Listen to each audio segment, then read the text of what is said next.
എല്ലാവരും നന്നായിട്ട് ജീവിക്കാനുള്ള ബുദ്ധിമുട്ടുകൊണ്ട് കഷ്ടപ്പെട്ട് ജീവിക്കാം.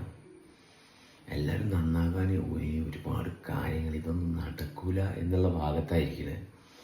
മനസ്സിലായോ? കാരണം എന്താ, അവനവനിലേക്ക് നോക്കുമ്പം ഒരുപാട് പ്രശ്നങ്ങൾ അല്ലെങ്കിൽ ഇന്നലകളിൽ സംഭവിച്ചു പോയ ഒരുപാട് മിസ്റ്റേക്കാണ് ഇപ്പോഴും വർക്ക് ചെയ്തുകൊണ്ടിരിക്കുന്നത്. അതുകൊണ്ട് തന്നെ ആ ഭയം ഉള്ളത് കൊണ്ട് തന്നെ എന്തിനെങ്കിലും ഒന്നിനെ അല്ലെങ്കിൽ എന്തെങ്കിലും ഒരാളെ ആശ്രയിച്ചേ പറ്റുള്ളൂ എന്നുള്ള ഭാഗത്തായിരിക്കുന്നത്. പക്ഷെ നമ്മൾ മനസ്സിലാക്കേണ്ടത്, നമ്മൾ നന്നാവേണ്ട യാതൊരു കാര്യവുമില്ല. നമ്മൾ ഏറ്റവും നല്ലതാണ്.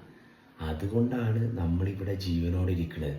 നമ്മൾ നന്നാവണമെന്ന് നമുക്ക് തോന്നാനുള്ള കാരണം നന്നാവാത്ത ഒരു കൂട്ടം ആളുകളുടെ ഒരു ജഡ്ജ്മെൻറ്റ് മാത്രമാണ്. നമ്മൾ നല്ലതല്ലെങ്കിൽ എങ്ങനെയാണ് നമ്മളിലേക്ക് ശ്വാസം എടുക്കാൻ പറ്റുക? നമ്മൾ കഴിക്കണ ഭക്ഷണം എങ്ങനെയാണ് നമ്മളിൽ ദഹിക്കുന്നത്? എങ്ങനെയാണ് നമുക്ക് സംസാരിക്കാൻ സാധിക്കുന്നത്? എങ്ങനെയാണ് നമുക്ക് കാണാൻ സാധിക്കുന്നത്? ഇനി ഇതൊന്നുമില്ലെങ്കിലും നമ്മളിൽ ആ ഹൃദയത്തിൻ്റെ സ്പന്ദനം എന്തുകൊണ്ടുണ്ടായി? കാരണം നമ്മൾ നല്ലതായതുകൊണ്ടല്ലേ.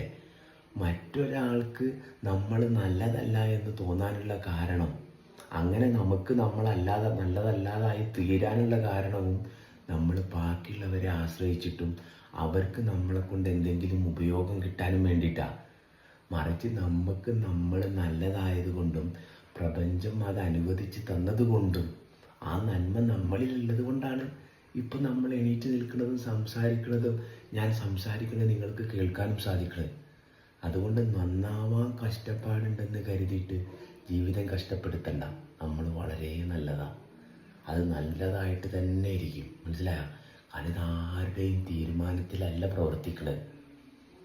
ഏത് വലിയ മനുഷ്യനും മഹാഗുരുവും മഹാത്മാവും അവരൊന്നുമല്ല നമ്മുടെ ഹൃദയത്തിൻ്റെ താളത്തെ നിയന്ത്രിക്കണത്. അതുകൊണ്ട് നമ്മളിലുള്ള നന്മ അതെന്നും നമ്മളിലുണ്ട്.